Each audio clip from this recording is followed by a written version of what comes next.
सतवायु आयुर्वेद में आज हम बात करेंगे पाइल्स यानी कि अर्श या हिंदी में जिसे बवासीर कहते हैं उसके बारे में।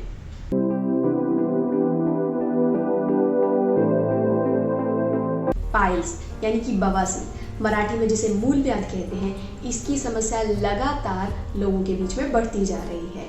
पहले ज्यादातर ये समस्या 40 से 45 की उम्र के बाद दिखाई पड़ती थी, पर अब बहुत ही यंग एज में यानी कि 20-25 साल की उम्र के लड़की और लड़कियों को भी पाइल्स यानी कि बवासीर अर्श की समस्या होने लगी है। आज के वीडियो में हम जानेंगे कि पाइल्स की समस्या आखिर क्या होती है, क्या होता है उसमें शरीर के अंदर, क्यों होती है और उससे बचने के लिए साधारण तौर पर आयुर्वेदिक एवं घरेलू उपाय क्या करने चाहिए। गुदा यानी कि मलद्वार, यहाँ पर कई सारी रक्तवाहिनियां होती हैं।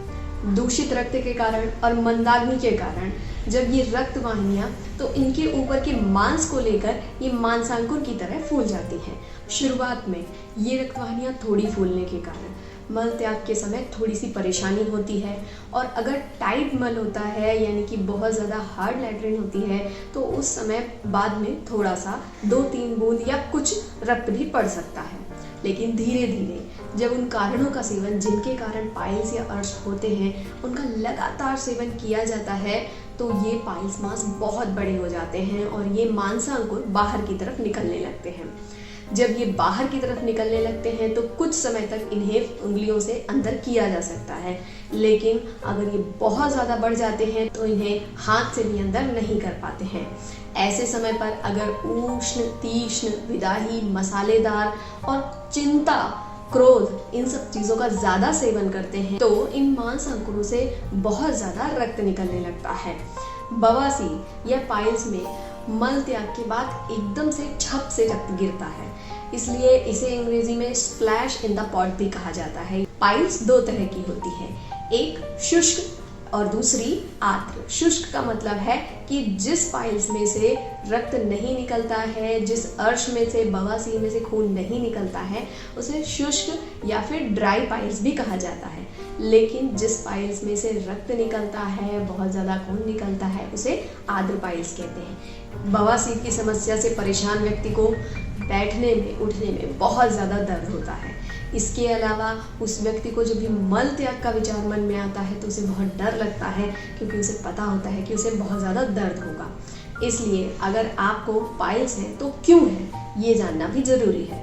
पचने में बहुत ज़्यादा कठिन यानी कि गुरु आहार जो आसानी से नहीं पचता है, ठंडा, बासी या फिर जो विदाही आहार होता है जिससे कि गले में या पेट में जलन होती है, जो बहुत ज़्यादा तीक्ष्ण यानी कि गरम, स्पाइसी, मसालेदार और तीखा खाना ज़्यादा खाते हैं, ऐसे लोग जो बार बार पहले का खाना ना पचा होने पर भी दोबारा भोजन करते हैं, या फिर ऐसे लोग जो बहुत ही नपातुला भोजन करते हैं यानी कि हमें जितनी भूख है उस बात का ध्यान रखे बिना बहुत ही कम आहार लेते हैं, अक्सर उपवास करते हैं, लंघन करते हैं, मांस रस का ज़्यादा सेवन करते हैं जैसे कि मछली, बकरी, इन सब का मांस ज़्यादा खाते हैं। इसके अलावा पीठी से बने हुए पदार्थ जैसे कि पूरन पोली या फिर कचौड़ी, इनका ज़्यादा सेवन करते हैं। अलावा जिन लोगों का काम बहुत ज़्यादा देर तक बैठ के काम करने का है, कंप्यूटर पर चिंता करते हुए बहुत ज़्यादा बैठने का है, या फिर मानसिक कारण जैसे कि बहुत ज़्यादा चिंता, ईर्ष्या, क्रोध, दिन में सोने से, ज़्यादा सोने से, यानी कि जो आस्या सुखम स्वप्न सुखम, जो बहुत आरामदायक जीवन व्यतीत करने में विश्वास करते हैं, या जिन लोगों को मल त्याग के समय बहुत ज़्यादा प्रवाहन यानी कि प्रेशर लगाने की आदत है, या बच्चा होते समय, डिलीवरी के समय अगर कोई महिला बहुत ज़्यादा दर्द के कारण प्रेशर लगाती है, इन सभी कारणों से पहला तो मंदाग्नि हो जाती है यानी कि पाचन शक्ति बहुत ही कमज़ोर हो जाती है, जिसकी वजह से खाना देर से और धीरे धीरे पचता है और जो मल होता है वो बहुत टाइट यानी कि बहुत ही कड़क हो जाता है। इसके अलावा रक्त की दुष्टि होती है यानी कि जो ब्लड होता है वो धीरे धीरे इम्प्योर होने लगता है जब हम लगातार कई दिनों तक ऐसा आहार, विरुद्ध आहार और गलत तरीके की दिनचर्या का पालन करते हैं।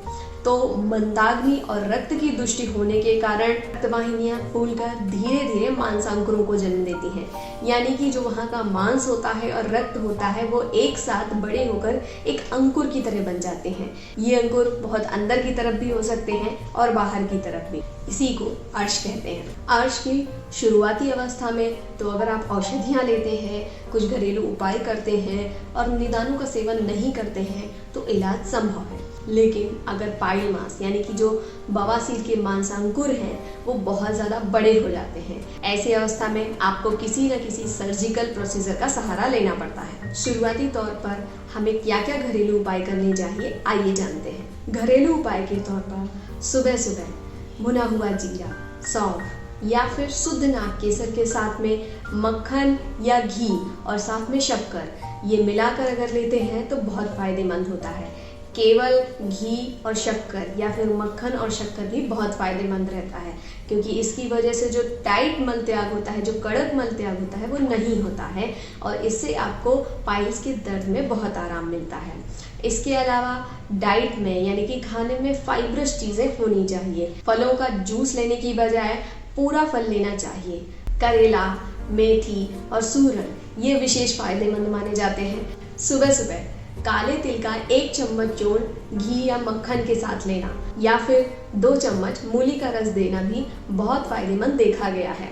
साधारण तौर पर कौन कौन से आयुर्वेदिक उपाय कर सकते हैं? अगर अर्श की समस्या बहुत दिनों से बनी हुई, रात में त्रिफला 1 चम्मच घी और शहद के साथ या फिर यष्टि मधु 1 चम्मच कोमट पानी यानी कि हल्के गर्म पानी के साथ लेना बहुत फायदेमंद है।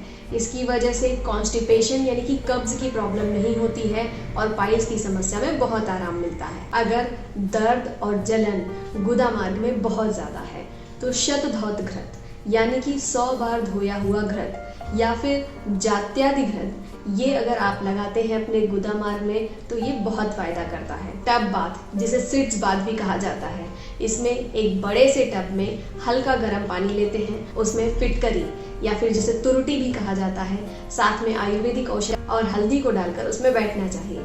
साथ में मूल मंत्र या अश्विनी मुद्रा जिसमें कि मल द्वार का बार बार संकोच और प्रसारण किया जाता है वो करना चाहिए। इससे बहुत आराम मिलता है और अगर रक्त आ रहा है तो वो भी रुक जाता है।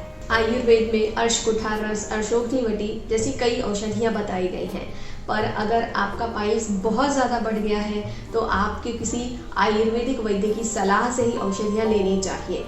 औषधि के अतिरिक्त पाइल मास के बहुत ज़्यादा बढ़ जाने के कारण यानी कि जब बवासीर का मस्सा बहुत ज़्यादा बढ़ जाता है तो उसे क्षार सूत्र यानी कि एक मेडिकेटेड थ्रेड होता है जिसमें औषधियाँ लगी होती हैं, ऐसा धागा होता है, उसे पाइल मास के चारों तरफ बांध देते हैं, जिससे कि पाइल मास एक ही हफ्ते में धीरे धीरे कट के गिर जाता है, सूख के गिर जाता है और बाद में अर्श की परेशानी दोबारा कभी नहीं होती है। इसलिए बताए हुए सुझावों का पालन कीजिए, स्वस्थ रहिए, निरोगी रहिए।